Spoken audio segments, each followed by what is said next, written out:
Star Trek's most underrated villain was RoboCop. When fans look back on the rogues gallery of Star Trek, names like Khan Noonien Singh, the Borg Queen, or Gul Dukat tend to dominate the conversation.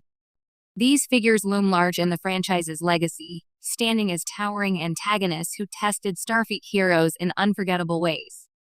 But tucked into the fabric of Star Trek, the Next Generation lies one of the most overlooked villains in the franchise's history.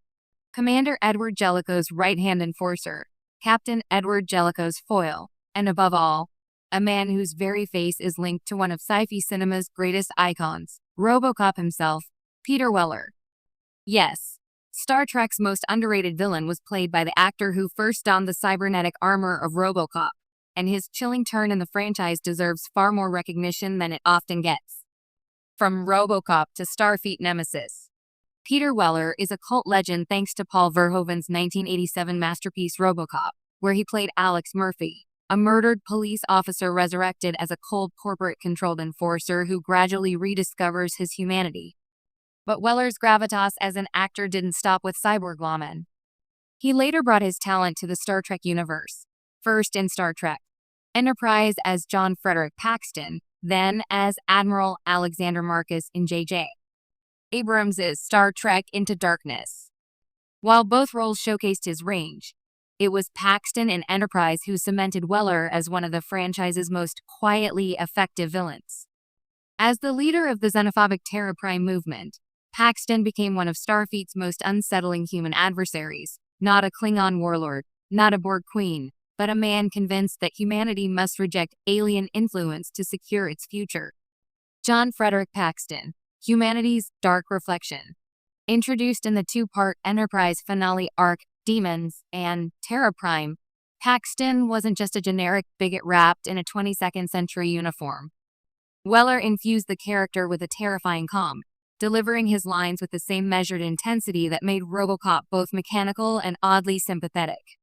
Paxton believed he was protecting Earth by ensuring humans remained human.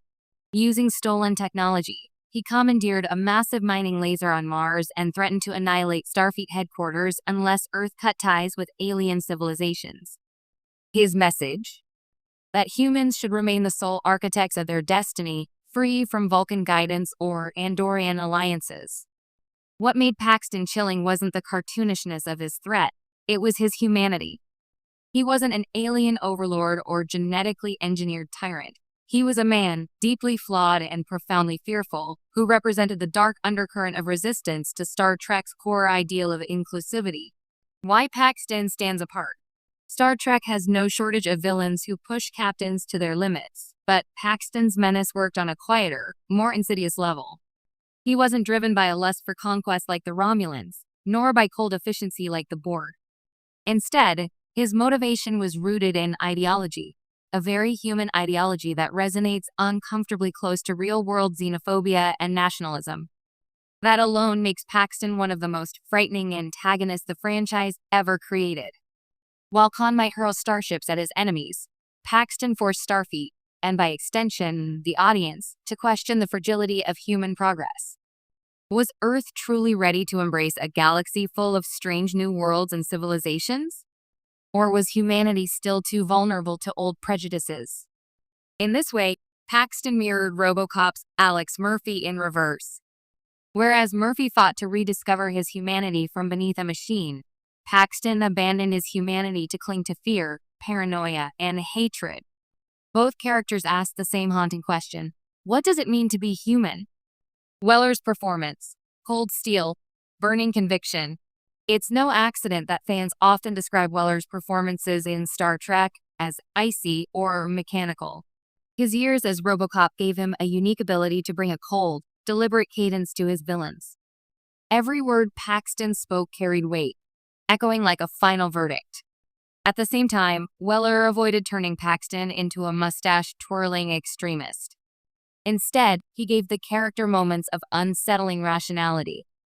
Paxton didn't see himself as evil. He believed he was a patriot, defending humanity's future. That sincerity made him all the more dangerous. And while his plan ultimately failed, Paxton left a permanent mark on Enterprise and on the lore of the Federation's early years. His xenophobic movement was a reminder that humanity's journey to the optimistic future of Kirk and Picard was never inevitable, it had to be fought for. The RoboCop legacy in Star Trek. What makes Peter Weller's villainy in Star Trek especially fascinating is how it connects back to his RoboCop legacy. In both franchises, he embodied the blurred lines between man, machine, and ideology. RoboCop questioned corporate control and the mechanization of morality. Paxton,